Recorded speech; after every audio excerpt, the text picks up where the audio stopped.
Kembali di Sapa Indonesia Pagi bersama saya Asri Gunawan. Saudara Litbang Kompas akan menyelenggarakan hitung cepat di 4 wilayah pilkada yakni Jakarta, Jawa Barat, Jawa Tengah, dan Jawa Timur. Persiapan pun terus dilakukan untuk menyajikan data yang akurat untuk masyarakat.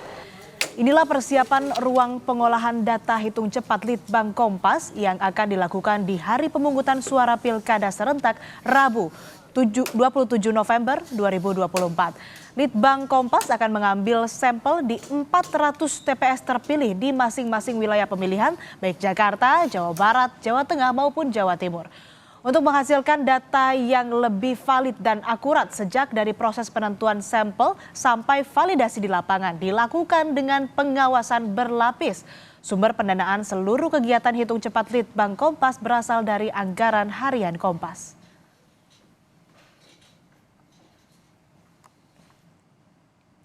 Saudara, Rabu besok Litbang Kompas akan menggelar hitung cepat di 4 wilayah pilkada yakni Jakarta, Jawa Barat, Jawa Tengah, dan Jawa Timur.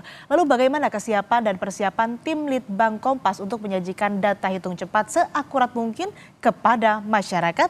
Kita ulas lebih dalam bersama peneliti Litbang Kompas, Andreas Yoga Prasetyo. Selamat pagi, Mas Yoga, apa kabar? Selamat pagi, kabar baik Mbak. Mas, tadi kan kita sudah melihat bagaimana persiapan di war room atau di ruang pengolahan data hitung cepat yang mana terus-terus dipersiapkan begitu ya. Sejauh ini bagaimana kesiapan tim di lapangan dan juga bagaimana kesiapan secara teknis begitu ya, secara teknologi di war room?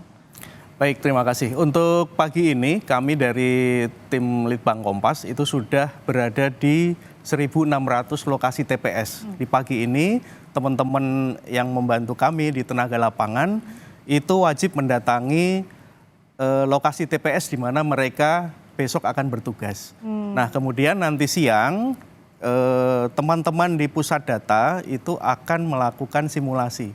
Jadi akan menggabungkan hasil survei yang dilakukan oleh teman-teman di lapangan, kemudian mereka akan melakukan simulasi mengirim foto dan data ke pusat data. Ini akan dilakukan hari ini H-1. Itu sejauh ini persiapan yang kita lakukan sampai nanti siang.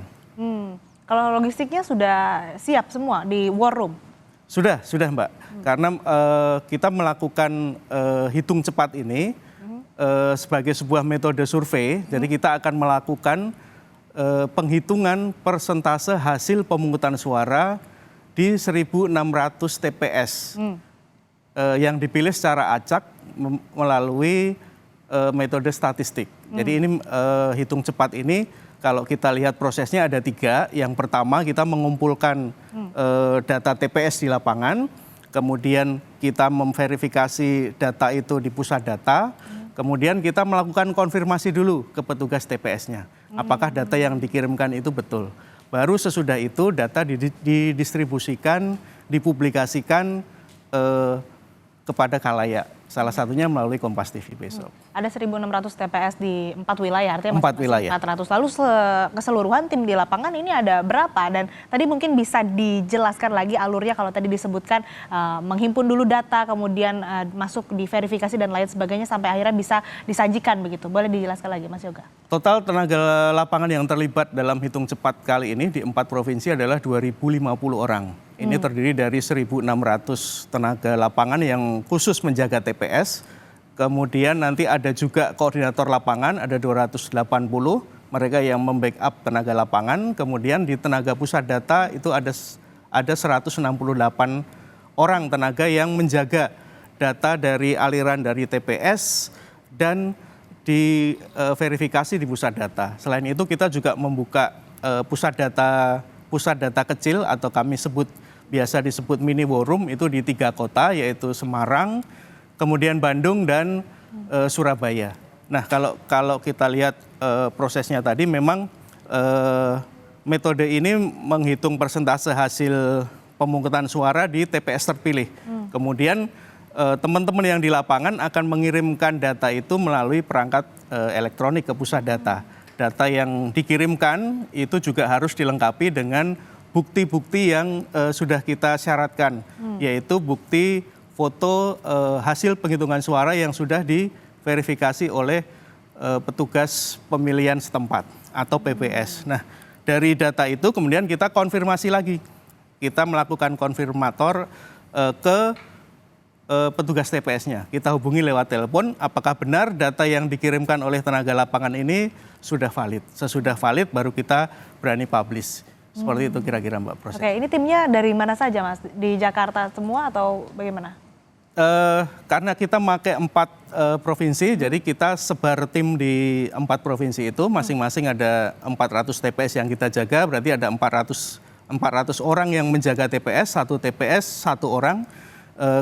Kenapa begitu? Karena kita pengen data sampel yang kita berikan ke teman-teman di lapangan itu betul-betul dijaga ketat sampai mereka selesai mengikuti penghitungan suara di TPS-nya, kemudian data itu dialirkan di pusat data. Nah, selain mereka juga melakukan proses pemantauan penghitungan di TPS, mereka juga akan melakukan wawancara dengan 4 responden di masing-masing TPS. Ini yang kita sering sebut sebagai survei pasca pencoblosan atau exit poll. Ini gunanya kita bisa mendapatkan data yang lebih mendalam mengenai perilaku pemilih saat mereka memilih. Misalnya kapan mereka menentukan pilihan, kemudian apa yang menjadi pertimbangan mereka dalam memilih calon kepala daerah. Kemudian apakah ada yang mempengaruhi faktor pengaruh apa yang paling besar yang mereka pertimbangkan dalam memilih pemimpin daerah. Jadi ada semacam analisis yang lebih komprehensif mengenai pemilu pilkada kali ini. Gitu. Ini tadi petugasnya apakah dari masyarakat, mahasiswa atau dari mana? Kebanyakan yang kita rekrut adalah mahasiswa. Mahasiswa. Prosesnya kalau kita melihat rangkaian proses panjangnya, hitung cepat kali ini kan kita awali dengan survei pra-pilkada. Jadi kita melakukan 2 kali survei di bulan Juni dan bulan Oktober. Nah, saat-saat itulah kita melakukan berbagai macam persiapan. Salah satunya adalah merekrut tenaga lapangan. Biasanya kita mengambil dari mahasiswa-mahasiswa di sekitar tempat TPS. Gunanya apa? Ketika mereka melaksanakan tugas, mereka juga masih bisa memberikan hak pilihnya. Kalau toh misalnya jauh, radius yang bisa kita toleransi sekitar 15 menit atau 30 menit dari tempat dia bertugas. Jadi misalnya dia mau memberikan suara dulu, kemudian nanti baru bertugas, atau sebaliknya dia bertugas dulu, kemudian di sela-sela istirahat sesudah melakukan proses exit poll dan sambil menunggu hitung cepat, dia bisa memberikan hak pilihnya dulu. Oke, ini seperti di gambar yang disajikan juga tadi, prosesnya akan sama seperti ini, Mas Yoga, nanti? Iya, betul. Jadi kita memang ada dua pekerjaan besar yang kita lakukan. Yang pertama, di pagi hari itu kita akan melakukan wawancara dengan responden sesudah mereka mencoblos. Kemudian siang hari mulai jam 13 ketika TPS ditutup dan kemudian petugas PPS mulai menghitung suara, kita akan melakukan pemantauan hasil pemungutan suara di TPS terpilih itu. Nah, hasilnya kemudian teman-teman interviewer, teman-teman tenaga lapangan akan mengirimkan melalui perangkat elektronik ke pusat data. Oke, untuk hitung cepat ini sampai ke kesimpulan begitu ya. Kira-kira berapa lama prosesnya sampai akhirnya Litbang Kompas memiliki atau memberikan kesimpulan dari hasil tersebut dari ditutupnya TPS begitu? Karena hakikat quick count atau hitung cepat memiliki makna kecepatan, jadi semakin cepat pasti akan semakin baik, itu indikatornya. Tetapi kalau kita lihat berkaca kemarin dari Pilpres, begitu penghitungan suara boleh dipublikasikan jam 3 sore itu sekitar sudah ada hampir 50% suara masuk. Dan kemudian proses penambahan penghitungan itu tidak sampai 1 jam itu sudah mencapai batas aman yang kita tentukan sekitar di atas 60% atau 80%, kemudian sebarannya juga sudah merata, kemudian datanya stabil. Sekitar jam 4 kemarin waktu Pilpres itu kita sudah bisa memberikan pengumumannya. Oke, Litbang Kompas kan ini sebetulnya punya sejarah yang panjang ya, sejak 2007 melakukan hitung cepat. Di Pilkada serentak 2024 ini, ada kendala lain atau yang baru begitu dialami?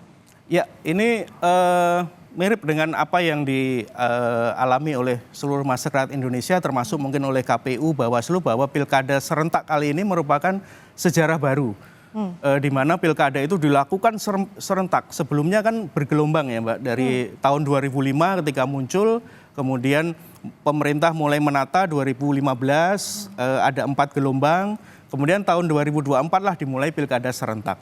Pilkada serentak ini memiliki kedekatan dengan proses hitung cepat yang kita lakukan. Kenapa? Karena di awal kita melakukan hitung cepat itu juga lewat pilkada. Tahun 2007 kita melakukan pertama kali hitung cepat itu di Pilkada DKI. Dan akan kita ulang kembali di 2024 ini. Bersama 3 provinsi yang juga sama-sama pernah kita lakukan pilkada. Jadi ada memang betul ada nilai historis bagi Litbang Kompas melakukan pilkada di 4 provinsi ini. Tapi bukan berarti kita menafikan provinsi yang lain, karena 37 provinsi yang lain pun memberikan sebuah dinamika politik yang sebetulnya menarik. Tetapi memang karena keterbatasan survei kita harus memilih, karena keserentakan ini sesuatu yang baru dan kita memang harus clear untuk memilih. Ada 4 provinsi yang menurut kami menjadi daya tarik politik di masyarakat.